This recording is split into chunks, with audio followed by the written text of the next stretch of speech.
Abraham était, Genèse 13, riche en troupeaux, riche en or, riche en argent, mais il a vécu sous une tente. Parce qu'il attendait une cité céleste. Il a vécu sur la terre, mais son combat et sa course, n'oubliez pas ces deux mots, c'est gagner le ciel. C'est pas gagner la terre, c'est gagner le ciel. Parfois on se bat pour des choses. Paul a dit dans Philippiens, ces choses qui étaient pour moi des gains, maintenant que je suis à Christ, je les ai regardées. Oh, come on, comme la boue. Quand tu viens à Christ, ta vision change. Ton combat change. Ta course change. Parce que tu as rencontré Jésus. Maintenant, l'objet de ta foi ou de ta vie, ce n'est plus moi, paraître, moi, moi. Quand tu rencontres Christ, Paul a dit, si je vis, ce n'est plus moi qui vis, c'est Christ qui vit en moi. Si je vis, ce n'est plus le moi, ce n'est plus le je. Si je vis, ce n'est plus mon intérêt. Si je vis, peu importe comment on me traite. Si je vis, peu importe l'insulte qu'on m'envoie. Si je vis, le plus important pour moi, c'est de travailler pour Christ. Et ça m'a toujours obsédé, la mort à soi-même. Parce que tu ne peux pas servir le Seigneur si tu as des intérêts pour toi-même. Tu ne peux pas servir le Seigneur si tu ne meurs pas à toi-même. Pour faire le bon combat de la foi, il faut d'abord mourir à toi-même.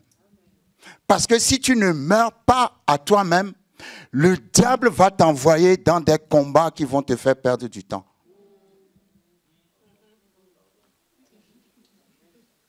Quand David allait faire face à Goliath, son frère l'a insulté. Et la Bible dit, David s'est tourné à regarder, son frère n'a rien dit et a fait face à Goliath. D'autres allaient oublier Goliath pour aller se battre avec leur frère. Mais David a choisi, oh come on, dis à ton voisin, ne te fatigue pas dans des batailles qui te fatiguent.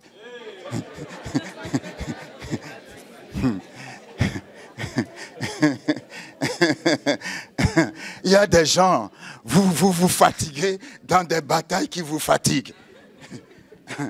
Vous savez, je vais vous dire, hein,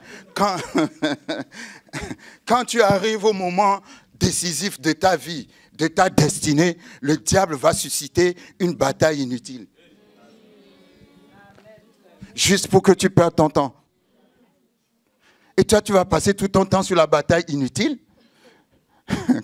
Et après, tu vas remarquer que tu étais tombé dans un piège. Alléluia. Donc, il faut mourir à soi. Il y a des moments, on va vous crucifier, mais vous n'allez rien dire. Parce que vous savez qui vous servez. Parce que vous savez où vous allez. Parce que vous savez que vous êtes en train de courir pour une couronne spéciale. Alléluia. Donc, soyez morts à vous-même. Soyez morts à vous-même. En tant que combattant, quand il dit, d'abord, c'est un verset, c'est une phrase, un verset. Un combat suppose un risque. Parce que quand tu combats, tu peux mourir dans le combat. Un combat suppose un adversaire. Donc, en tant que chrétien, tu dois savoir que tu as un adversaire. Mais curieusement, il dit que ce combat où tu risques de mourir est un bon combat. Ça veut dire que c'est un combat que tu as gagné avant de le faire. Pourquoi? Parce que c'est le combat de la foi. Et Jésus a déjà gagné cette bataille il y a déjà plus de 2000 ans. C'est à toi maintenant de te tenir sur cette victoire que Jésus-Christ t'a donnée. La Bible dit nous sommes plus que vainqueurs. Le plus que vainqueur, ce n'est pas celui qui a fait la bataille. Le plus que vainqueur, c'est quelqu'un qui a fait la bataille qui lui a donné la victoire. C'est ce que ça veut dire. Le plus que vainqueur n'est pas celui qui a fait la bataille. Le plus que vainqueur, c'est quelqu'un qui a fait la bataille qui lui a donné la victoire. Ce n'est pas nous qui étions à la croix, c'est Jésus qui était à la croix. C'est lui qui a vaincu Satan, qui est ressuscité d'entre les morts, qui nous a donné la victoire, qui nous a donné les clés. Alors, en tant que combattant,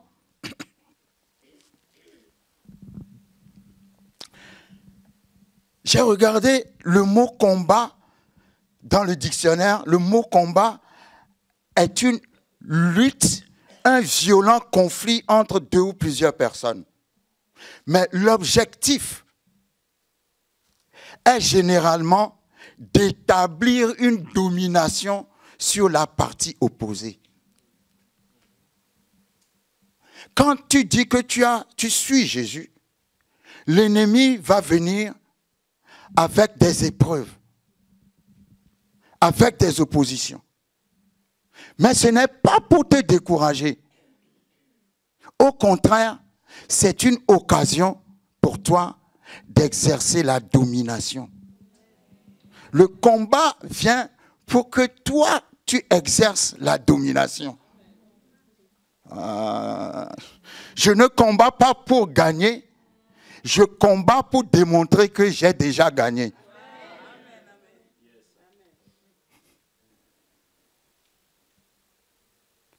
Comme je suis plus que vainqueur, il faut que je te démontre que je le suis, donc le combat vient.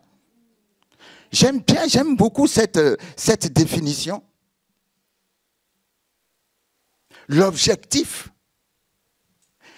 est d'établir une domination sur la partie opposée.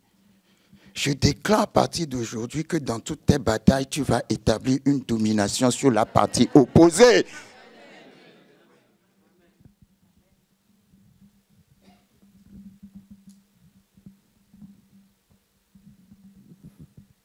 Vous savez, l'apôtre Paul parle de courir, parle de combattre. Parce que la vie chrétienne est une vie qu'on ne vit pas n'importe comment. Amen. Donc, en tant que dans le cadre de combat, il a aussi parlé à Timothée en utilisant le terme de soldat. Dans 2 Timothée, chapitre 2, à son verset 4, il a dit à Timothée, un soldat ne s'embarrasse pas des affaires de la vie s'il veut plaire à celui qui l'a enrôlé. D'abord, quand il parle de soldat, celui qui est soldat, hein, si tu sais que tu es un soldat, tu dois savoir que ta vie est en jeu. Si je vais m'inscrire à l'armée, ça suppose que quelque part je suis prêt à mourir. Amen. Ça suppose qu'en tant que combattant, tu es prêt à mourir pour une cause.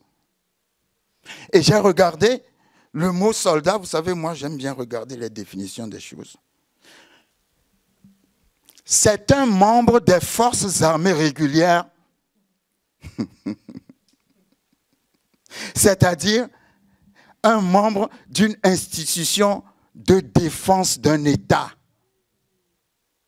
Amen. C'est un membre d'une institution qui est là pour défendre l'État.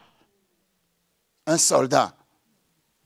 Il est là pour défendre l'État. Et si l'apôtre Paul parle de combat, il te voit comme un soldat pour défendre le royaume.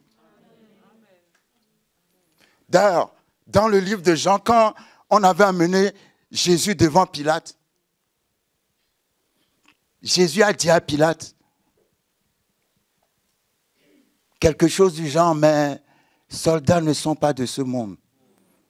Parce que s'ils avaient été de ce monde, come on, dis à ton voisin, maintenant nous sommes dans ce monde.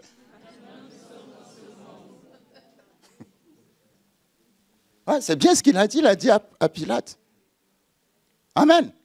Donc, le chrétien défend le royaume. Quand il parle de combat, il faut te voir comme un soldat qui ne s'intéresse pas aux choses de la vie et du monde, mais qui est là pour défendre le royaume. Qui est là pour donner sa vie pour le royaume. Qui est là pour un engagement authentique.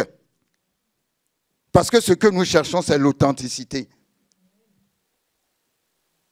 Et toujours dans le cadre de combat, il ne peut pas nous considérer comme des soldats sans nous dire comment nous battre. Éphésiens chapitre 6, les armes de l'esprit, les armes spirituelles. Ayez à vos reins la vérité pour ceinture. Portez le casque de salut, les chaussures de l'évangile qui annoncent l'évangile, le bouclier de la foi. Amen. Donc toutes ces choses-là, parce que si Dieu dit tu es mon soldat, ça veut dire qu'il t'a donné des armes. Et quand vous voyez les armes spirituelles,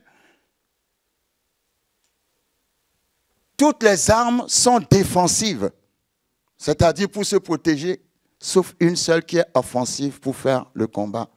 Et celle qui est offensive, c'est la parole de Dieu. Toutes les armes te protègent la tête, la poitrine, le corps, mais il n'y a pas de protection pour le dos. Ça veut dire qu'en face de l'ennemi, tu ne dois pas fuir. Oh, vous n'avez pas compris.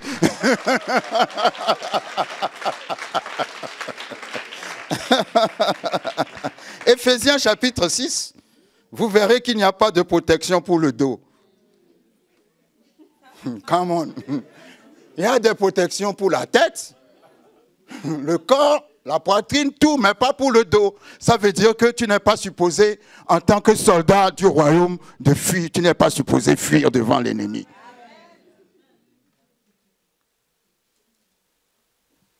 Et dans les armes, il y a la parole. La parole est la seule arme que tu as en tant que combattant. Amen.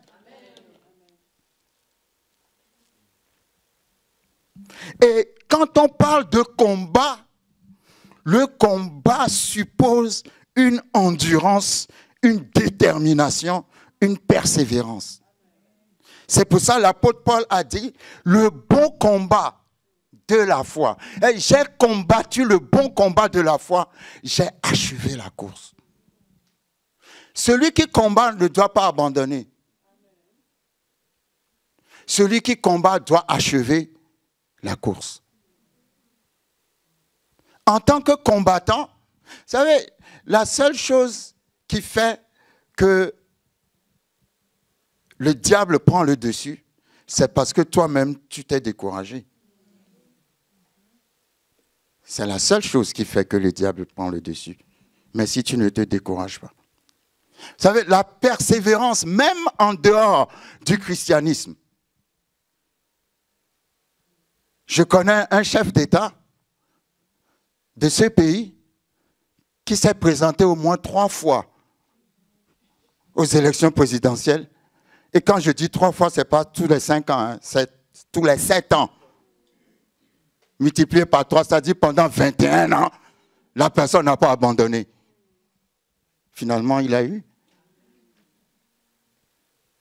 C'est-à-dire, vous devez vous bâtir vous-même sur ces principes qui sont très simples. Parce que le diable veut voir qu'est-ce que je peux faire pour t'éteindre? Et Éphésiens chapitre 6, dans les armes spirituelles, dit que Dieu nous a donné le bouclier de la foi pour éteindre, pour arrêter les flèches, les traits enflammés de l'ennemi. La Bible dit, 1000 tombent à ma gauche, 10 000 à ma droite. Pas un seul n'approche de moi.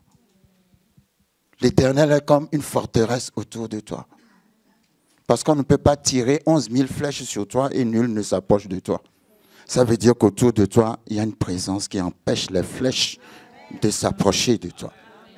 Vous savez, il y a des choses... La foi vient de ce que tu connais de Dieu. Paul a dit, c'est pour cet évangile que j'ai été persécuté, mais je sais en qui j'ai cru. Ah, je vois qu'il y a des gens qui s'excitent au fond. Alléluia. Je veux que les gens s'excitent devant aussi. Hein? Éphésiens chapitre 1. L'apôtre Paul parle de notre appel. Il parle de Dieu qui nous connaissait avant la fondation du monde. Dieu qui nous a appelés avant la fondation du monde. Éphésiens chapitre 2, l'apôtre Paul parle et dit, nous sommes assis dans les lieux célestes en Christ Jésus. Éphésiens chapitre 3, 4, 5, l'apôtre Paul parle du chrétien qui marche, la marche de la foi, notre relation avec nos frères et sœurs, dans l'amour, notre relation avec nos parents, dans l'amour, notre relation avec nos patrons, dans l'amour. Amen. Éphésiens chapitre 6, l'apôtre Paul parle d'être debout.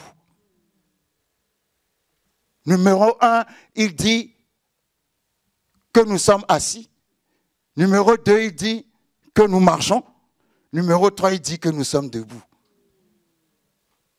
Après, il va dire que nous combattons et il va dire que nous courons. Mais il faut comprendre chaque partie, ce qu'il veut dire.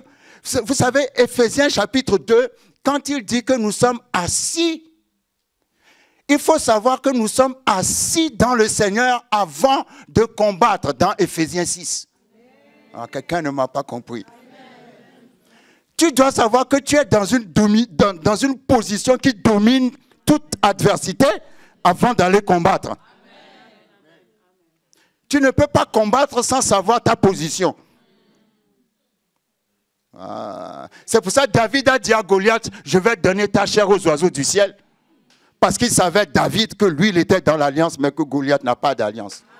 Donc si tu connais ta position, ça te donne la foi pour combattre. Si tu connais ta position, quel que soit ce que l'ennemi te fera. Job a dit, je sais que mon Rédempteur est vivant. Il n'a pas dit mon Rédempteur est vivant. Il a dit je sais.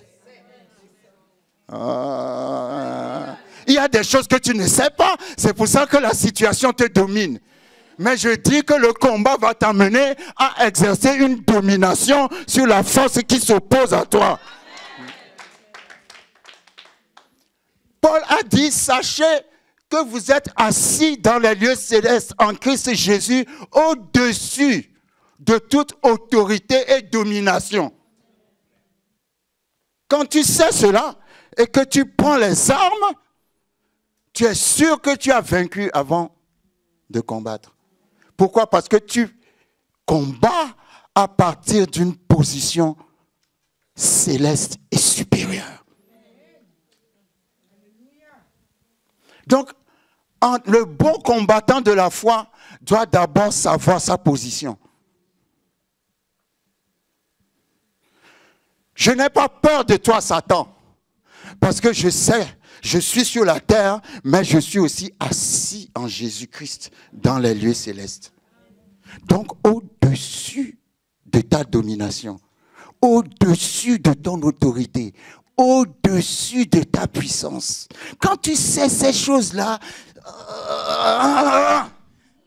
Même si le combat ne vient pas, tu vas chercher toi-même le combat juste pour t'entraîner un peu, parce que tu sais que tu es au-dessus de toutes ces choses-là. Come on. Donc, tu es assis dans la foi. Si tu n'es pas assis dans la foi, tu ne peux pas faire le bon combat. Il faut savoir que tu es assis en Jésus-Christ, dans les lieux les plus élevés au-dessus de toute domination. C'est ce que la Bible dit, que tu le sentes ou que tu ne le sentes pas. Quand la Bible dit quelque chose, même si tu ne le sens pas, c'est la vérité. Parce que la Bible l'a dit. Ça n'a rien à voir avec ce que tu sens. Amen. Une fois, quelqu'un m'a dit, oui, pasteur, on fait des déclarations que nous sommes guéris par les meurtrissures de Jésus, mais parfois, tu sens toujours que tu es malade. Je dis, mais la foi n'a rien à voir avec ce que tu sens. Même si tu sens que tu es malade, proclame que tu es guéri. Amen. Alléluia. Et d'ailleurs, c'est quand tu vas commencer à proclamer que Satan va empirer la chose. C'est le signe que tu es sur le bon chemin. Donc, il ne faut pas te décourager. Amen. Mais demain, nous allons parler, plus en détail du côté combat. Donc, le combat suppose l'endurance et la détermination. Vous savez, l'endurance, dans le mot endurance, je ne sais pas, c'est moi qui vois ça comme ça, mais je n'ai pas cherché. Il y a le mot dur. Mais il y a dur d'endurance, non? Ça veut dire que c'est dur, mais tu décides d'être dedans. Dis à ton voisin, je suis dedans.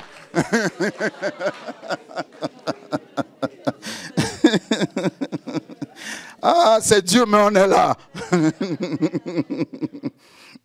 Détermination, c'est défini patience.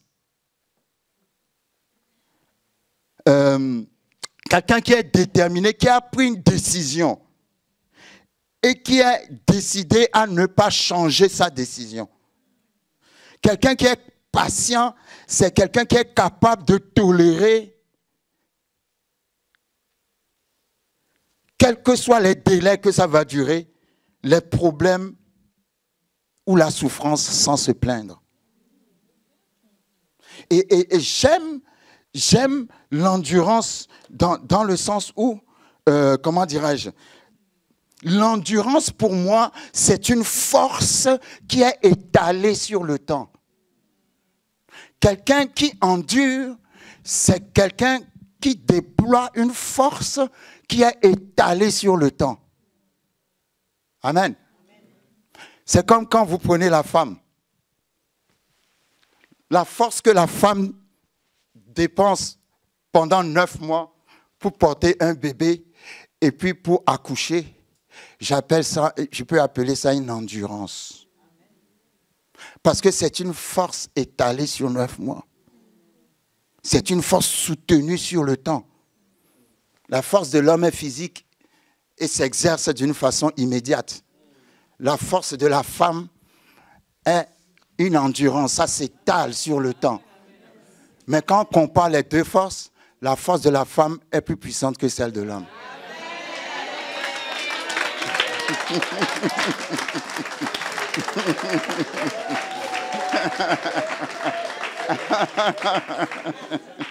L'endurance finit par donner un bébé. Ça veut dire que quand tu endures, là, ça finira par donner un bébé, c'est-à-dire porter des fruits.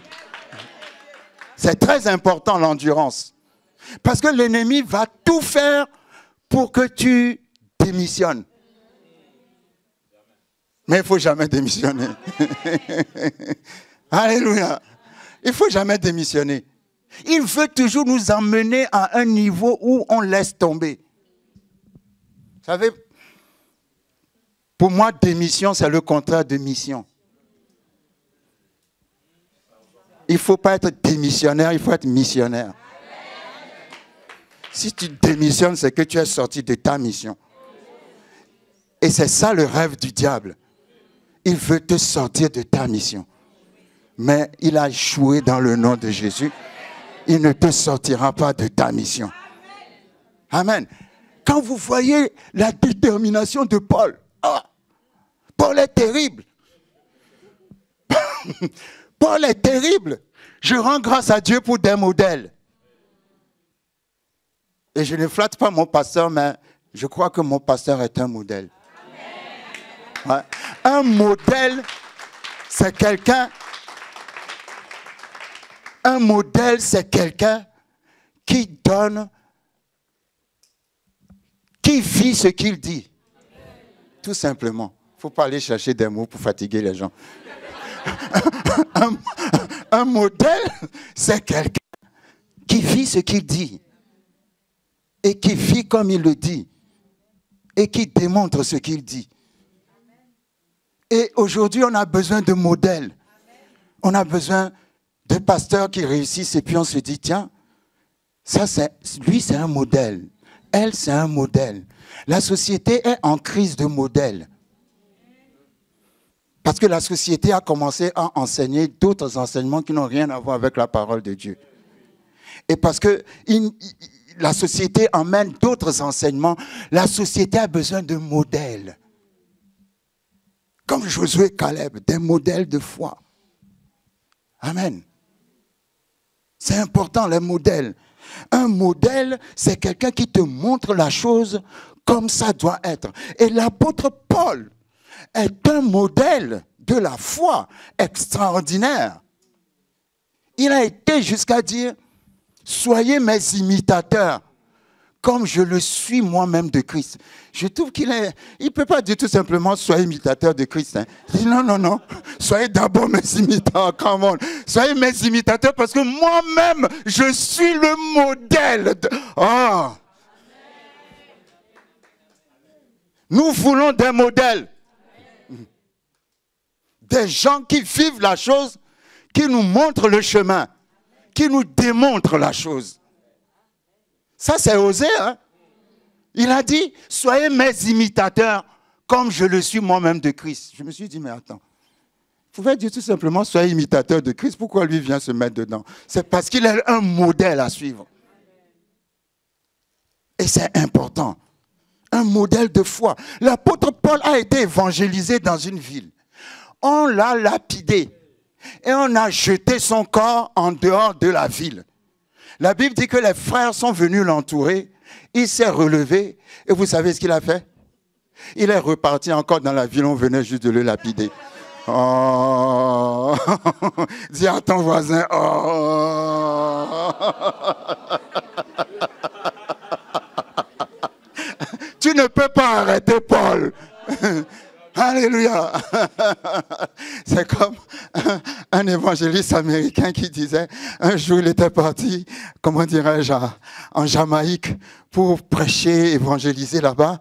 Et là-bas, il avait évangélisé un Jamaïcain qui avait des locks et tout ça, et qui fumait.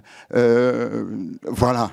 Donc, des années après, il s'est retrouvé dans une conférence pastorale. Et puis, il y avait un Jamaïcain tout beau, bien rasé, bien taillé, qui vient lui dire, mais vous ne vous souvenez pas de moi? Il dit non. Il dit, mais vous vous souvenez? Vous avez prêché à un Rasta, là, il y a en telle année. Et puis, vous m'avez même donné la Bible. Mais j'ai utilisé la Bible pour faire des joints. Et puis il dit, j'ai fumé Matthieu.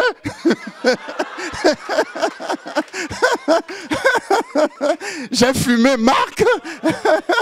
Mais j'ai fumé Luc. Mais quand il est arrivé sur Jean, il est né de nouveau.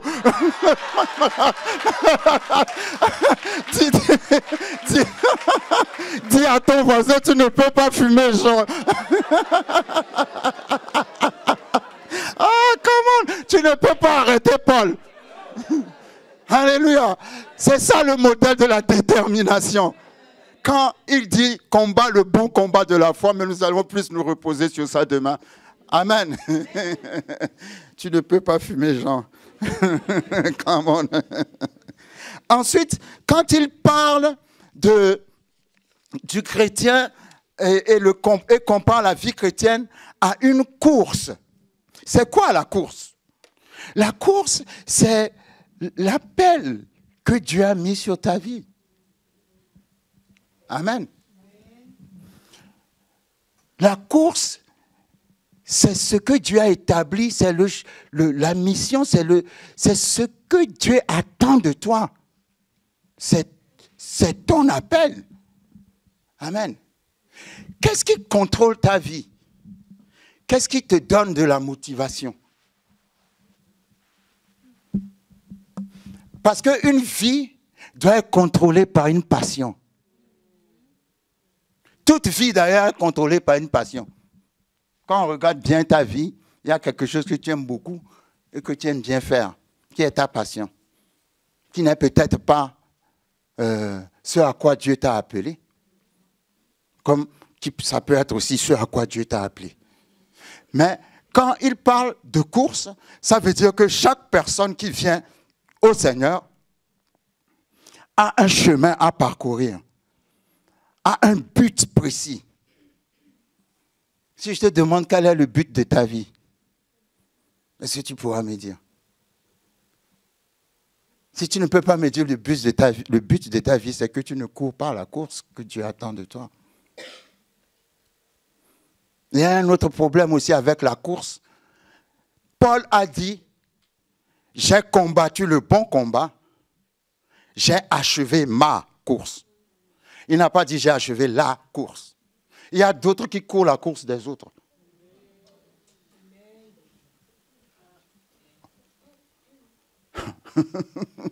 Tu cours la course des autres et tu ne cours pas ta course. Alléluia. Il faut connaître ta course.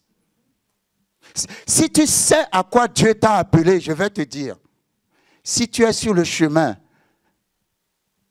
que Dieu t'a donné, tu vaincras tous les obstacles que tu vas rencontrer sur ce chemin, tu les vaincras. Pourquoi? Parce que c'est Dieu qui t'a mis sur ce chemin. Donc, découvre à quoi Dieu t'appelle. Dieu t'appelle à quelque chose. Tu as la réponse au problème de quelqu'un. Parce que Dieu nous utilise pour répondre aux problèmes des uns des autres dans notre course. La course de Paul, c'est évangéliser, voyager avec l'évangile, mais aussi souffrir pour l'évangile. Et aucune souffrance, aucune persécution ne l'a arrêté.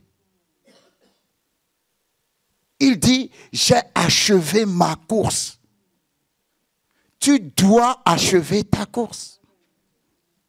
Entre 30 et 60 ans, tu es supposé avoir déjà accompli ce à quoi Dieu t'a appelé. Parce que dans la course, qui est la vie chrétienne, il y a des saisons. Il y a des saisons, quand elles passent, elles ne reviennent plus. Alléluia. Il y a des saisons, quand elles passent, elles ne reviennent plus. C'est vrai, tu peux les rattraper, mais c'est mieux de vivre ta saison au bon moment. S'il y a du retard, Dieu accélère, est un Dieu d'accélération, mais c'est toujours mieux de vivre ta saison au bon moment. C'est pour ça que quand l'apôtre Paul parle de course, quand tu considères la course, il y a un élément temps dans la course. Le temps.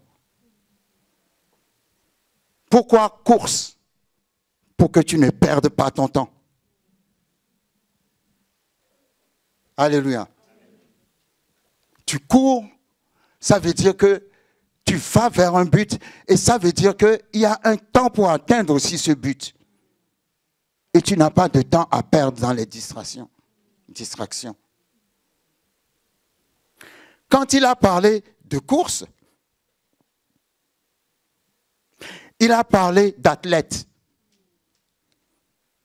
Donc le chrétien est un athlète. Dans le sens où l'athlète est discipliné.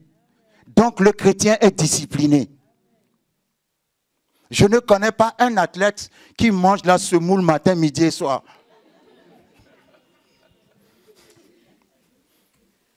Il va te dire non, je dois faire du régime.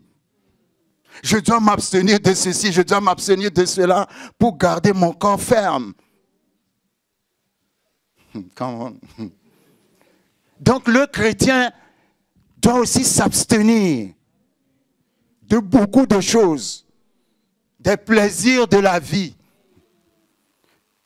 de certaines... Vous savez, les gens qui sont jaloux, je vais les laisser. Parce que tu es jaloux de quelqu'un qui a du succès, mais tu ne sais pas quel sacrifice cette personne a fait pour avoir ce succès. Toi, tu manges la semoule matin, midi, soir. L'autre s'est abstenu. L'autre s'est abstenu de la semoule pour avoir son succès et toi, tu es jaloux de lui. C'est ridicule. Vous savez, avec Dieu, il n'y a rien de gratuit. Et vous savez, avec Dieu, il y a toujours une récompense. Le problème est que Dieu ne donne pas la récompense quand nous le voulons. Des fois, on aime se faire justice à nous-mêmes. Seigneur, on a fait ci, donc tu dois faire ça. Qui a dit? Le Seigneur va te récompenser en son temps. Mais il va te récompenser. Donc, un athlète, c'est quelqu'un qui a un régime. Amen. L'athlète ne mange pas. Allons dans 2 Timothée 2, verset 5. J'ai encore 10 minutes. 2 Timothée 2, verset 5.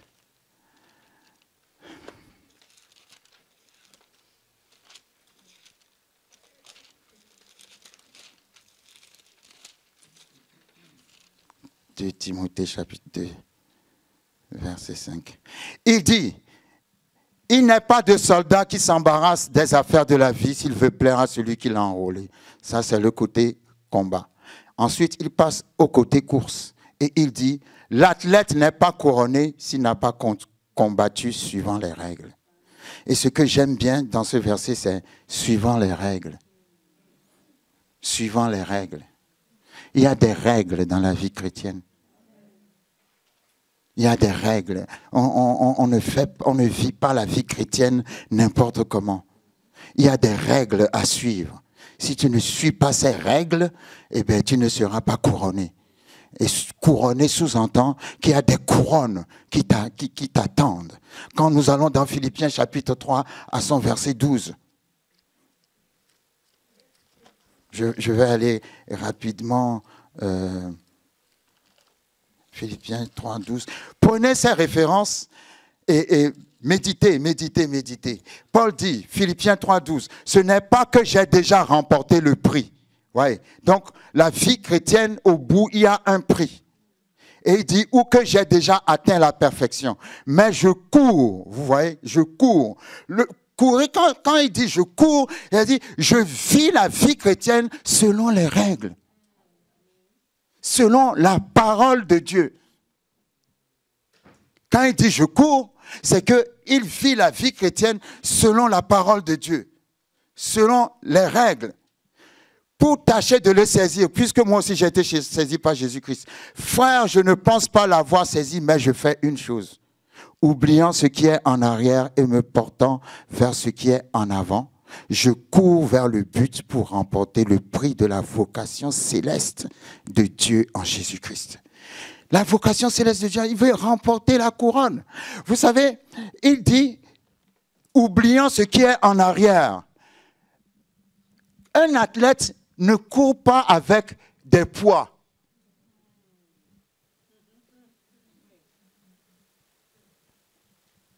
C'est comme, il y a une femme qui porte un panier de bananes sur la tête en train de marcher fatiguée. Il y a un camion qui s'arrête et puis elle s'assoit dans le camion avec toujours le panier de bananes sur la tête.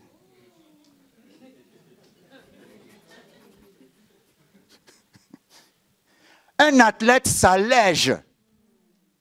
Et l'apôtre Paul dit, je cours, mais pour cette course, je fais une chose. Oubliant ce qui est en arrière. On n'a pas le temps de rentrer là-dedans parce que des fois, la condamnation de soi-même t'empêche d'avoir une vie chrétienne bien remplie.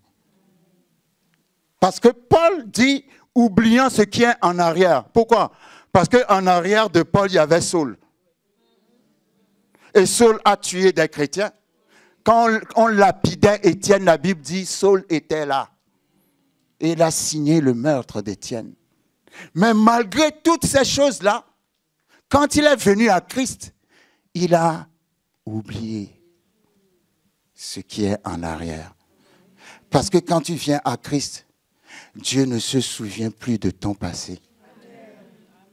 Et si tu dois vivre la vie de Christ en te souvenant de tout ce que tu as fait de mauvais avant, en tant qu'athlète, tu auras trop de poids, tu ne peux pas faire la course. Est-ce qu'il y a des gens ici qui se condamnent? Je sais qu'il y en a, mais ne levez pas les doigts. Vous vous condamnez toujours en vous disant ce que j'ai fait, est-ce que Dieu m'a pardonné, est-ce que ceci, est-ce que cela. C'est le diable qui fait ça. Pour t'empêcher d'avoir une vie chrétienne légère, d'avoir foi et confiance en ton Dieu. Dieu ne se souvient pas de ton péché, ton voisin s'en souvient, le diable aussi. Les deux se ressemblent d'ailleurs. Mais la Bible dit, je ne me souviendrai plus de vos péchés. On ne va pas rentrer dans les détails. Amen. Donc, si tu as des fardeaux, c'est curieux. Bon, ça c'est personnel pour Paul, parce que dans son passé, il était meurtrier. Et il dit, je cours, c'est-à-dire je vis la vie chrétienne en respectant les règles, mais je vis cette vie avec l'assurance que je vais remporter ma couronne. Et il dit, mon secret est que j'oublie mon passé. S'il y a quelqu'un qui n'a pas encore pardonné son passé, vous savez, quand vous venez au Seigneur, il faut vous pardonner vous-même et accepter le pardon du Seigneur. Vous pardonnez vous-même et accepter le pardon du Seigneur. Vous savez, l'apôtre Paul a été à un niveau où il a même dit, avons-nous fait tort à quelqu'un? Alors qu'il a bien tué les gens avant. Mais il dit, avons-nous fait tort à quelqu'un? Ça veut dire qu'il a été justifié. Et il a cru qu'il a été justifié parce que c'est ce que la Bible dit. Parce que si tu as des poids, comme le pasteur disait tout à l'heure, tu ne peux pas être libre. Tu dois comprendre que Jésus t'a pardonné et tu cours ta course sans fardeau. Amen. C'est très important. 1 Corinthiens 9, verset 24. Et nous allons conclure. 1 Corinthiens 9, verset 24. Ne savez-vous pas que ceux qui courent dans le stade courent tous, mais qu'un seul remporte le prix? Courez de manière à le remporter. Tous ceux qui combattent s'imposent toute espèce d'abstinence. Toi, tu es chrétien, tu ne jeûnes jamais, tu ne pries jamais, tu ne vas jamais à l'église, mais tu dis tu es chrétien. Et ils le font pour obtenir une couronne corruptible. Mais nous le faisons pour une couronne incorruptible. Moi donc, je cours, non pas comme à l'aventure. Je frappe, non pas comme battant l'air, mais je traite durement mon corps et je le tiens assujetti de peur d'être moi-même rejeté après avoir prêché aux autres. Ça, ce sont des règles, des abstinences, des choses qu'il fait pour pouvoir être un athlète selon les règles. Pour ne pas prêcher et être incapable après de rentrer dans le ciel comme les autres. Alléluia. Et si vous aimez écrire, écrivez. Et j'arrête là. Nous aurons certainement, par la grâce de Dieu, le temps de rentrer dans la profondeur de ces choses. Votre pasteur est tellement inspiré que quand il donne des thèmes, on peut mettre une semaine à traiter le thème. Et il en reste encore. Donc, 5 couronnes pour le chrétien, rapidement. Numéro 1, il y a la couronne qu'on appelle la couronne incorruptible. 1 Corinthiens, chapitre 9, verset 25. La couronne incorruptible, c'est pour ceux qui traitent durement leur corps pour l'assujettir. Ceux qui se sont purifiés et se sont privés des plaisirs de ce monde pour servir Christ. Ils recevront la couronne qu'on appelle incorruptible. 2, la couronne de vie. Apocalypse 2, verset 10. La couronne de vie est aussi appelée la couronne des martyrs. C'est pour les chrétiens qui ont souffert beaucoup d'injustices dans leur vie. Une couronne spéciale leur est réservée parce qu'ils ont souffert pour Christ jusqu'à la mort. Ils recevront la couronne de vie. Numéro 3, il y a la couronne de gloire. 1 Pierre chapitre 5, versets 1 à 4. La couronne de gloire est aussi appelée la couronne du pasteur. Pourquoi? Parce que la couronne de gloire, c'est pour ceux qui ont donné leur vie à l'enseignement de la parole de Dieu. Ils recevront la couronne de gloire. La couronne en 4e position de justice. 2 Timothée 4, verset 8. C'est pour ceux qui aiment, qui désirent et qui croient dans le retour imminent de Jésus-Christ. Quand on dit Jésus revient bientôt, ceux qui s'attendent au retour imminent de Jésus-Christ et qui se purifient. Couronne de justice, 2 Timothée 4, verset 8. Et qui se purifient pour le retour de Jésus en vivant une vie sainte sur la terre. 5e et dernière position, la couronne de la joie. La couronne de la joie, 1 Thessaloniciens 2, versets 19 à 20. La couronne de la joie est aussi appelée la couronne pour les gagneurs d'âmes. C'est la couronne que recevront ceux qui ont gagné beaucoup d'âmes pour le Seigneur. Ah, je vois qu'il y a des gagneurs d'âmes, beaucoup de gagneurs d'âmes dans l'église. Amen. Et toutes ces couronnes-là seront données aux chrétiens lorsque l'enlèvement aura eu lieu, que nous serons arrivés au ciel. Il y aura un jugement qu'on appelle le jugement de Dieu. Mais ça ne sera pas un jugement pour condamner, parce que le chrétien, il n'y a plus de condamnation pour ceux qui sont en Christ. Mais ça sera un jugement par rapport à la manière dont tu as vécu ta vie chrétienne. Et par rapport à la manière dont tu as vécu ta vie chrétienne, on va te donner des couronnes. Mais tout le monde n'aura pas des couronnes.